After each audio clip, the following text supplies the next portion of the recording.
नमस्कार, देश की बात देख रहे हैं आप। मैं हूं ताबिश हुसैन। देश की बात में आज शुरुआत कर्नाटक से करते हैं। हाल में हुए चुनावों में कांग्रेस को यहां पर जीत मिली। कांग्रेस की तरफ से किए गए वादों को जनता ने पसंद करते हुए उनको सरकार चलाने की जिम्मेदारी यहां पर दी। लेकिन अब इन वादों को लेकर लोगों में बेसब्री है, जो वहां की सरकार की परेशानी भी बढ़ा रही है। कर्नाटक में लोगों ने अभी से बिजली का बिल देना बंद कर दिया है। महिलाएं बस का किराया देने को तैयार नहीं हैं, क्योंकि कांग्रेस ने कहा था कि सरकार बनी तो मुफ्त बिजली मिलेगी और महिलाओं के लिए बसों में किराया नहीं लगेगा। अब मुख्यमंत्री सिद्धरामैया भी जल्द इन वादों की रूपरेखा बनाते हुए नजर आ रहे हैं। ये तस्वीरें कर्नाटक के अलग अलग इलाकों की। कांग्रेस ने चुनाव जीता तो महिलाओं ने बस का भाड़ा देने से मना कर दिया। माँ दीजिए। बस में तो फ्री यात्रा बोला है ना, पहले ही उन्होंने ये ऐलान क्यों किया? और क्या फिर महिलाओं को जाने का हक नहीं है क्या? लोग बिजली का बिल देने से भी मना कर रहे हैं, क्योंकि कांग्रेस ने 200 यूनिट बिजली मुफ्त देने का ऐलान किया था। आपको इस महीने का तो भरना पड़ेगा। हम नहीं भरेंगे। सरकार ने कहा है कि बिजली फ्री है, तो हम क्यों बिल भरे? हम नहीं भरेंगे। जब सरकार हमको बता देगी तो हम बिल लेना बंद कर देंगे, तब तक तो आपको भरना पड़ेगा। और ऐसे में हार की वजह से खार खाए बैठे बीजेपी के वरिष्ठ नेता रेणुकाचार्य महिलाओं से कहते दिखे कि वो बस का किराया न दें। उन्होंने कहा कि मेरे लिए सब फ्री है, आप लोग बिजली का बिल मत भरना। अगर कोई पूछता है तो मुझे फोन करना। डीके शिव कुमार और खड़गे ने क्या कहा आपको याद है? आप अपने ससुराल जाइए, मायके जाइए, मंदिर जाइए, अस्पताल जाइए, बेंगलुरु जाइए, मैसूरू जाइए, कहीं भी जाइए, आपको बस में पैसा नहीं देना पड़ेगा। इस अफरा तफरी से परेशान मुख्यमंत्री सिद्धरामैया जल्द से जल्द इन वादों को पूरा करने की रूपरेखा बनाते नजर आए। कांग्रेस का वादा है 200 यूनिट मुफ्त बिजली, परिवार की महिला मुखिया को 2000 रुपए हर महीने, बेरोजगारों को 3000 रुपए हर महीने और गरीब परिवारों को 10-10 किलो अनाज। The next cabinet meeting will take a decision and will give the decision to effect. Free बीस पर राज्य सरकार को हर साल तकरीबन 50,000 करोड़ रुपए खर्च करने होंगे।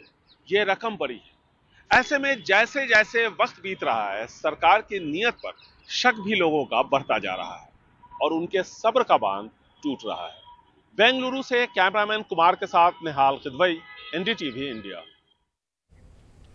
निहाल हमारे साथ जुड़ गए हैं। निहाल, अगर जनता कह रही है कि जो वादा किया वो निभाना पड़ेगा, तो इसमें गलत भी क्या है? यहाँ पर वक्त क्यों लग रहा है सरकार को? देखिए, राहुल गांधी ने भी कहा था कि जैसे ही उनकी सरकार बनेगी पहली ही कैबिनेट में पास किया जाएगा और जो 5 वादे हैं उनको पूरा किया जाएगा। पहली कैबिनेट में 3 वादों को लिया गया, लेकिन सवाल ये उठता है कि जो वादे कांग्रेस ने किए हैं, जैसे कि 200 यूनिट बिजली का, 3000 रुपए ग्रेजुएट्स बेरोजगारों को और 1500 रुपए अंडर ग्रेजुएट्स को, 2000 रुपए हर परिवार के महिला मुखिया को। लेकिन सवाल ये उठता है, और फ्री बस पूरे कर्नाटका में सभी महिलाओं को।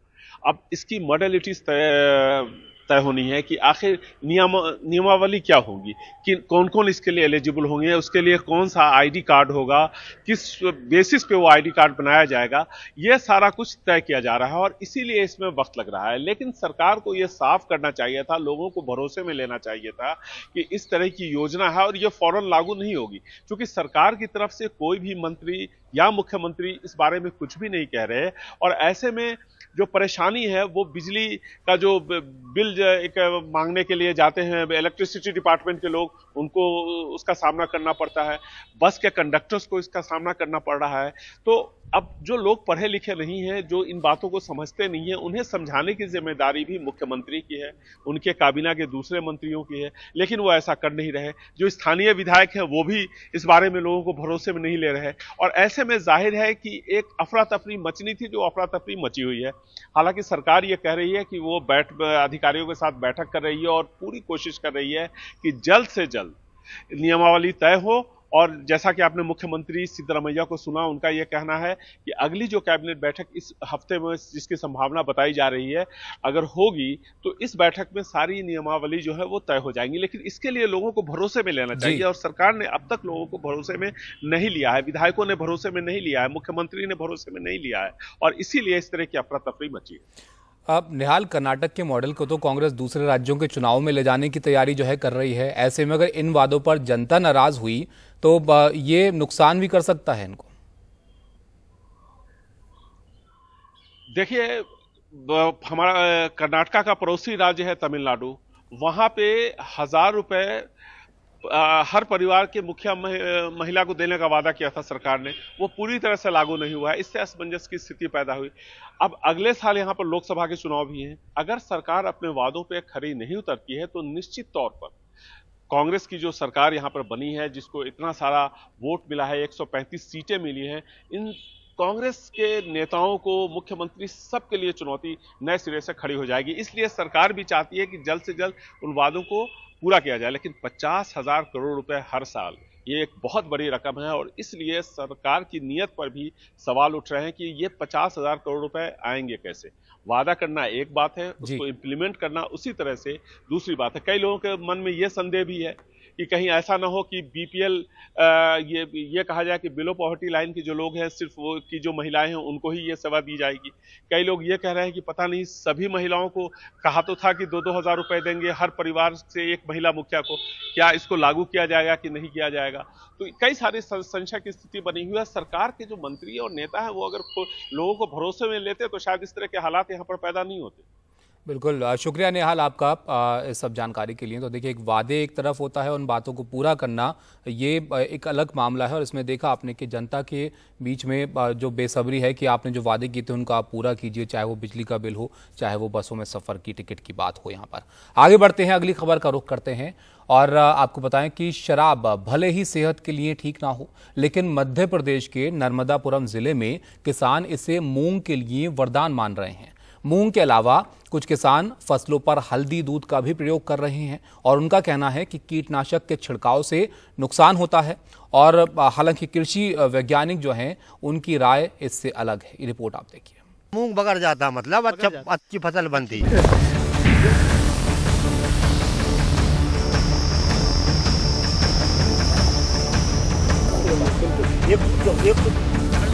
ये नर्मदापुरम के किसान हैं, मानते हैं कि इस तरह ग्रीष्मकालीन मूंग में शराब के छिड़काव से मूंगफली बगड़ जाती है, यानी बहुत भरी हुई होती है। इस तरह जो 15 लीटर का डिब्बा है उसमें ये शराब मिलाकर मूंग की फसल में छिड़काव करते हैं। कुल मिलाकर ये सस्ती पड़ती है। ये नर्मदापुरम जिले में नया खेड़ा गांव के किसान प्रेम शंकर पटेल हैं। 5 एकड़ में खेती है, ज्यादातर मूंग, गेहूं और कभी कभार धान लेते हैं। बताते हैं कि मूंग में कीटनाशक छिड़कने का खर्च हर एकड़ में 100 से 150 रुपए आता है। देसी शराब से 10 से 12 रुपए प्रति एकड़ में काम हो जाता है। इल्लियों के लिए थोड़ा बहुत कीटनाशक छिड़कना पड़ता है। वैसे ये आज अंग्रेजी शराब छिड़क रहे हैं। छिड़काव फसल बोने के 40 दिन बाद किया जाता है। साहब इससे फूल और फर अच्छा आ जाता है। अच्छा जी, यहाँ की भाषा में बोले तो क्या होता है? बगड़ जाता है। जी हाँ जी, बगड़ जाता है, मतलब अच्छी फसल होती ना, बोल्ड होता है। हाँ। फूल एकदम अच्छा, एकदम से अजय पूरो। हाँ। लोग बाग डाला था, गुप्त में डाल दिए थे, बस समझ में नहीं आए। हाँ। अब आपके सामने डाली हमने। ये बात है। और इसका लोगों की सेहत पे भी ज्यादा नुकसान नहीं है? नहीं, नुकसान नहीं है साहब, नुकसान नहीं है। या तो फायदा ही करते, फायदेमंद चीज है। ठीक। तो इस बार कैसी है मूंग की फसल आपकी? मूंग की फसल आज तो अच्छी है साहब, एक नंबर है। 8-10 कुंटल मतलब एकड़ बीच है, देना चाहिए।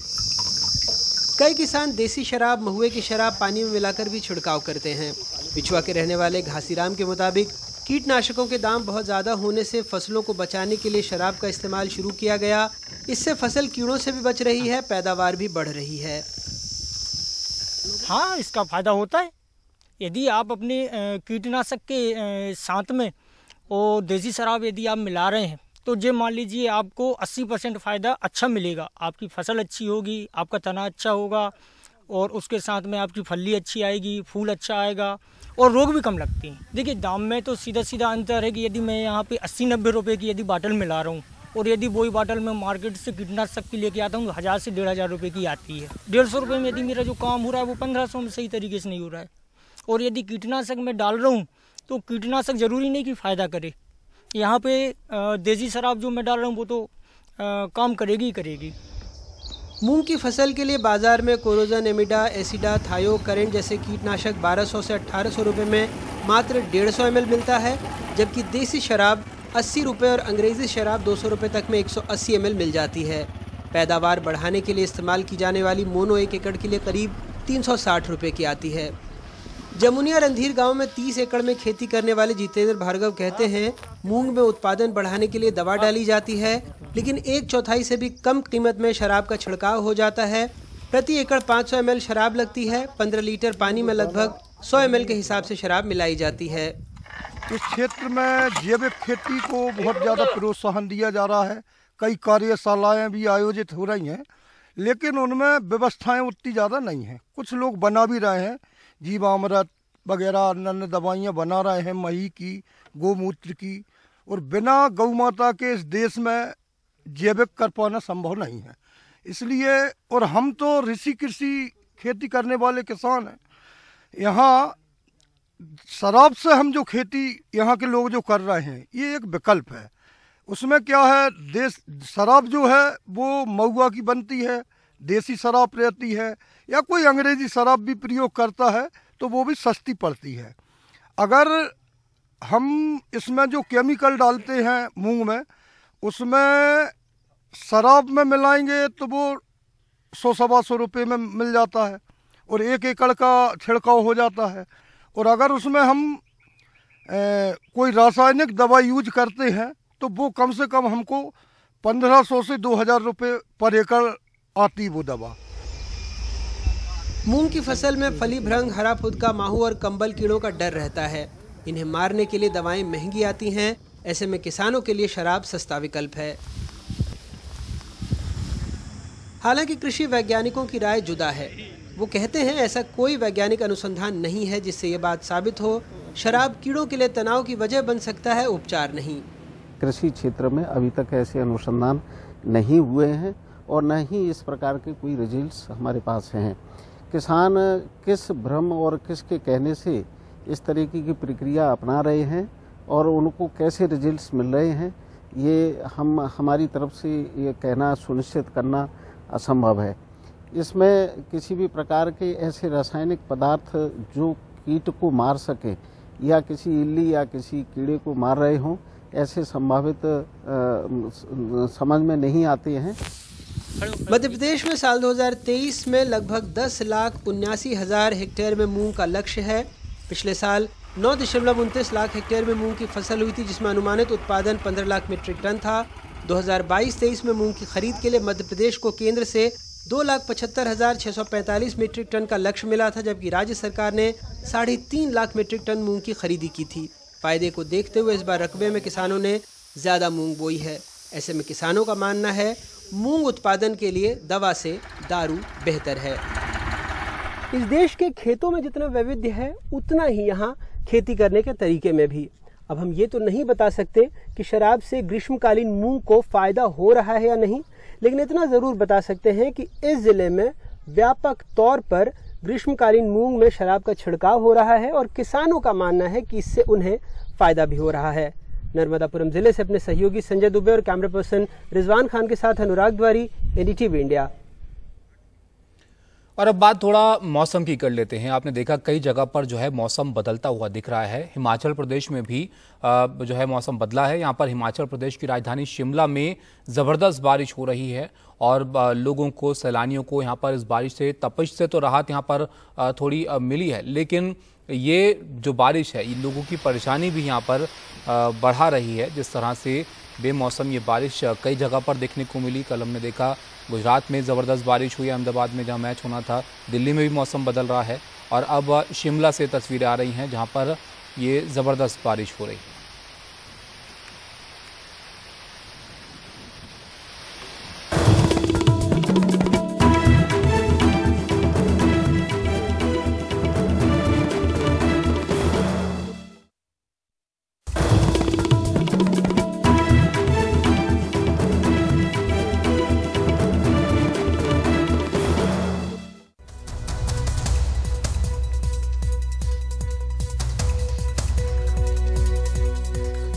बाहरी उत्तरी दिल्ली के शाहबाद डेरी इलाके में रविवार रात एक 16 साल की लड़की पर करीब 22 बार चाकुओं से वार किया गया। फिर सिर पर ईंट मारी गई जिससे उसकी मौत हो गई। पूरी घटना सीसीटीवी में कैद हुई है जिसमें दिख रहा है कि वारदात के वक्त किस तरह से लोग तमाशबीन वहां पर बनकर खड़े हैं। पुलिस ने आरोपी साहिल को गिरफ्तार कर लिया है। ये सीसीटीवी फुटेज रोंगटे खड़े कर देने वाली है। इसमें दिख रहा है कि किस तरह से एक लड़का एक लड़की पर चाकू से ताबड़तोड़ वार कर रहा था। आरोपी ने 20 से ज्यादा वार किए, फिर लड़की के सिर पर ईंट से हमला किया और जब उसने ये सुनिश्चित कर लिया कि लड़की की मौत हो गई है, उसके बाद वो आराम से मौके से फरार हो गया। सबसे हैरानी की बात यह है कि वारदात के वक्त गली में कई लोग खड़े थे, लेकिन कोई भी 16 साल की लड़की को बचाने के लिए आगे नहीं आया। एक 16 साल की लड़की वो अपने घर से अपनी एक सहेली की यहाँ जा रही थी, लेकिन यहीं पर उसको एक साहिल नाम का लड़का मिला जिससे उसका किसी बात को लेकर झगड़ा हुआ। उसके बाद साहिल ने चाकू से लड़की पर ताबड़तोड़ हमले किए, करीब 15 से ज़्यादा वार किए। उसके बाद एक पत्थर उसके सिर पर मारा जिससे उसकी मौके पर ही मौत हो गई। घटना के बाद लड़की के घर वालों ने पुलिस को जानकारी दी। पुलिस ने आरोपी की पहचान 20 साल के साहिल के तौर पर की, जो एसी रिपेयरिंग का काम करता है। उसे बुलंदशहर से गिरफ्तार कर लिया गया है। पुलिस के मुताबिक दोनों की दोस्ती थी, लेकिन किसी बात को लेकर उनका झगड़ा हुआ और फिर पूरी साजिश के तहत उसने लड़की की हत्या कर दी। पुलिस इमीडिएटली वहां जाकर बच्ची को जो विक्टिम है उसका आइडेंटिफिकेशन करती है, साथ ही इंटायर सर्कमस्टांसेस और एक्यूज्ड को जीरो इन किया जाता है और उसके आधार पर और साथ ही जो नज़दीक का जो सीसीटीवी जिसके जरिए ये बात कैप्चर हुआ और ये पता चल सकता है, तो उसका एनालिसिस उसकी स्टडी कर जो टीम्स हैं वो डिस्पैच की गई हैं। अब से थोड़ी देर पहले यूपी के बुलंदशहर से उस एक्यूज्ड को हमने गिरफ्तार किया है। लड़की के घर वालों के मुताबिक हाल ही में उसने 10वीं की परीक्षा पास की थी। घर में उसका एक छोटा भाई और माता पिता हैं। घर वालों के मुताबिक लड़की पिछले 10 दिन से अपनी भाभी के यहाँ थी। कल भाभी के बेटे का जन्मदिन था। मुझे विश्वास नहीं था, फिर मैं बाहर निकली कि अच्छा देखी क्या बात हो गई। बाहर गई तो वहाँ सब जनता भीड़ लगा रखी। फिर मुझे पुलिस वाले, तब तक पुलिस वाले आ गए, बोले चलो तुम जय भगवान के ऑफिस की हैं। मैंने कहा किस लिए सर? बोले तुम गाड़ी में बैठो चलो फटाफट। अपने पति को भी नहीं बता पाई कि मैं यहाँ जा रही हूँ। फिर मैं कॉल करके वहाँ जब पहुँची तब बताई हूँ। उधर दिल्ली महिला आयोग ने घटना को गंभीर बताते हुए पुलिस को कड़ी कार्रवाई के लिए नोटिस जारी किया है।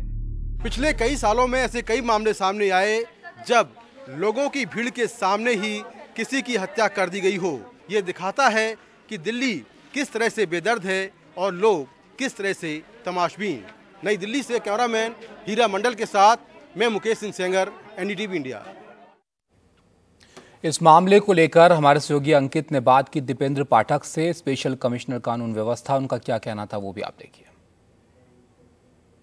दिल्ली में हुए इस वंश हत्याकांड जिसने पूरे देश को चौंका दिया है, उस पर बात करने के लिए इस वक्त हमारे साथ दिल्ली पुलिस के special CP law and order Dipendra Pathak साहब जुड़ रहे हैं। पाठक साहब बहुत बहुत शुक्रिया एनडीटीवी से बात करने के लिए। मैं सबसे पहले आपसे पूछना चाहूंगा, ये जो पूरी घटना सीसीटीवी पर कैद हुई, जिस तरीके से इस लड़की की 16 साल की लड़की की हत्या हुई, सवाल अब सब यही पूछ रहे हैं कि क्या क्रिमिनल्स का जो डर होना चाहिए दिल्ली पुलिस का, वो क्रिमिनल्स के दिल में से खत्म हो गया है कि इस तरह की घटना सड़क के बीच में अंजाम दी जा सकती है? देखिए, ये निश्चित रूप से ये एक नृशंस हत्या है और इसका जो बेस्ट आंसर है पुलिसिंग की तरफ से, पुलिसिंग में पुलिस का एक बड़ा फोकस्ड रोल है। एक प्रोफेशनल इन्वेस्टिगेशन जिसमें जल्दी से जल्दी एक्यूज्ड का पकड़ा जाना, जो चंद घंटों में हम लोगों ने पकड़ लिया है।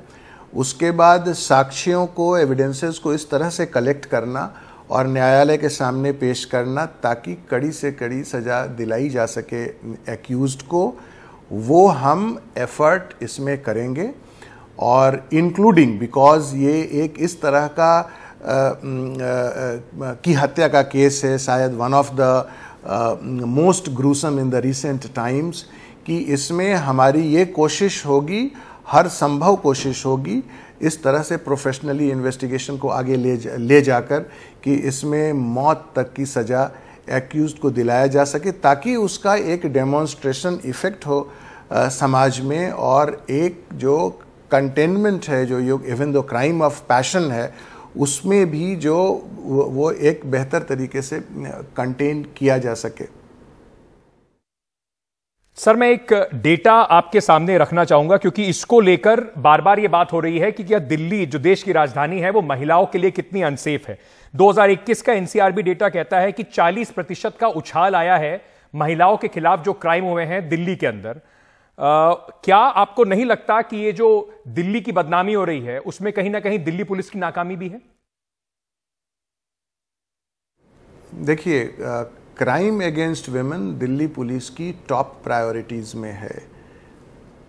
किसी भी तरह का वायोलेशन महिला के प्रति अगर हमारे नोटिस में आता है, हम उसे तुरंत दर्ज करते हैं और उसका इन्वेस्टिगेशन शुरू करते हैं, और उसमें एक्यूज़ को सज़ा दिलाने की कोशिश होती है ताकि उसका एक बेहतर इम्पैक्ट सोसाइटी पे पड़े और क्राइम क्रिमिनल कंटेनमेंट बेहतर तरीके से हो। एक बात। दूसरी बात ये कि साथ ही बहुत तरह के हम एफर्ट ऐसे करते हैं अवेयरनेस के फॉर्म में, लोगों से बातचीत करके, काउंसलर्स के थ्रू, एनजीओज़ को इन्वॉल्व करके, ताकि जो महिलाएं हैं वो ज़्यादा से ज़्यादा बेहिचक पुलिस के पास आएं और कोई भी व्यथा अगर उनकी है तो उसको बतलाएं, ताकि हम उस पर कानूनी कार्रवाई कर सकें और एक बेहतर सेंस ऑफ सेटिस्फैक्शन हम इंस्टिल कर सकें महिला वर्ग के बीच में। Women help desk, women helpline, NGOs, even schools में जाकर छोटी बच्चियों को भी बहुत तरह की सेंसिटिविटी का डेवलप करना, तो ये तमाम एक कम्युनिटी पुलिसिंग एफर्ट भी और जो प्रोफेशनल पुलिसिंग का जो वेरियस एलिमेंट है, ये हम इंश्योर करते हैं। तो बहुत तरह के कारण हैं, ज़्यादा केस दर्ज होने का ये भी एक कारण है, और ये अच्छी बात है। ज़्यादा से ज़्यादा हमारे पास अगर शिकायत आएगी और उसको हम इन्वेस्टिगेट और इंक्वायर करेंगे, तभी एक सोसाइटी में कंटेन भी होगा और एक बेहतर सेटिस्फैक्शन भी होगा।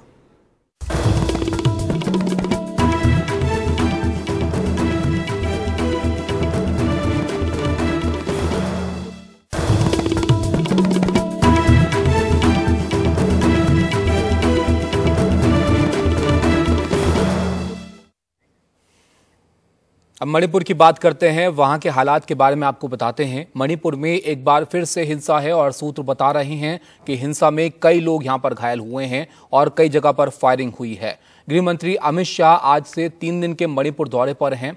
इसको लेकर ज्यादा जानकारी हमारे सहयोगी सौरभ गुप्ता दे रहे हैं इम्फाल से।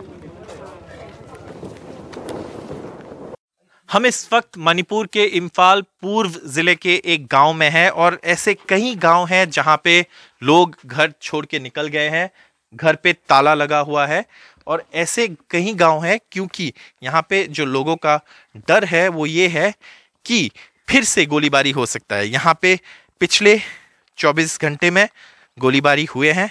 आप देख सकते हैं उस तरफ पहाड़ है।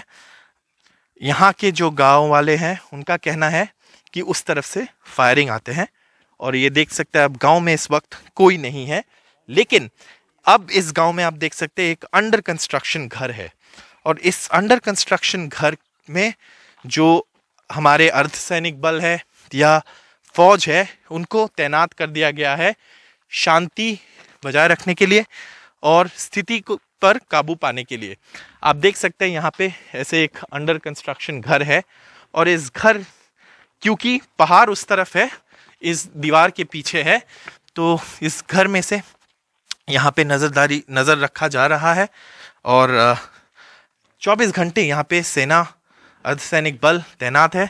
यहाँ से आपको मैं दिखाना चाहता हूँ, गांव में एक भी इंसान नहीं है, पूरी तरीके से यहाँ पे कोई नहीं है, सब रिलीफ कैंप चले गए हैं। सिर्फ जो यहाँ पे देश के फौज है जो यहाँ पे तैनात कर दिया गया है अक्सर इन्हें सरहद पर तैनात किया जाता है, लेकिन इस वक्त इनको यहाँ पे ज़रूरत है इनका शांति बजाय रखने के लिए। और आप देखिए, आपके सामने पूरा गांव है और गांव में कोई नहीं है, सब यहाँ से निकल चुके हैं, रिलीफ कैंप में जा चुके हैं, क्योंकि पिछले 24 घंटे में भी ऐसे गांव में यहाँ पे गोलीबारी हुए हैं। और इस वक्त हम मणिपुर के धुलाईथापी में हैं, जहाँ पे ये स्थिति हमारे कैमरे पर कैद हुए हैं। कैमरा पर्सन संजय चक्रवर्ती के साथ मणिपुर, इम्फाल पूर्व जिले से सौरभ गुप्ता, एनडीटीवी इंडिया।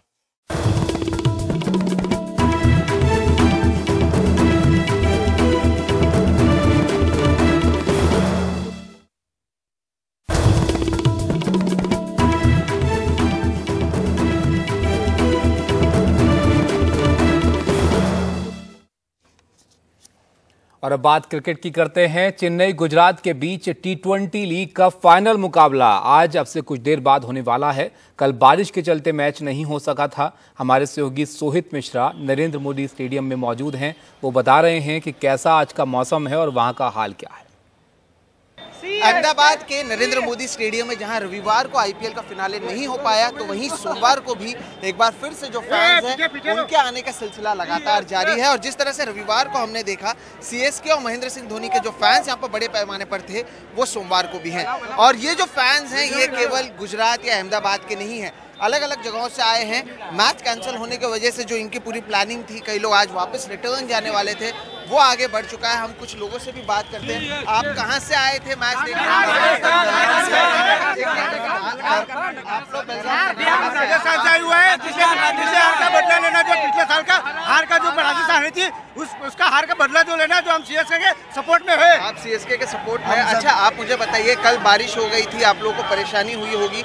आज आप लोग क्या प्लान था आप लोगों का? अगर कल फाइनल होता है, हमारा रिटर्न का भी प्लान था, लेकिन हमें पूरा कैंसिल किया। धोनी भाई का मैच है तो हम देख के जाएंगे, हमारा कितना भी पैसा खर्चा हो जाए।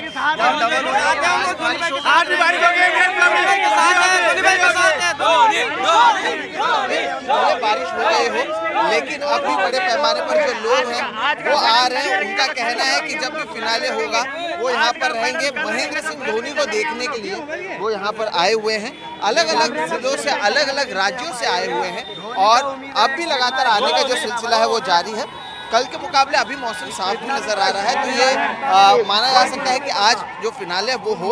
और जिस तरह से रविवार को हमने देखा कि महेंद्र सिंह धोनी के लिए जिस तरह से फैन फॉलोइंग वहां पर थी, वो आज भी यहाँ पर होते हुए नजर आ रहा है। और बड़े पैमाने पर जो चेन्नई सुपर किंग्स के फैंस हैं, उनके नरेंद्र मोदी स्टेडियम में पहुंचने का सिलसिला शुरू हो चुका है।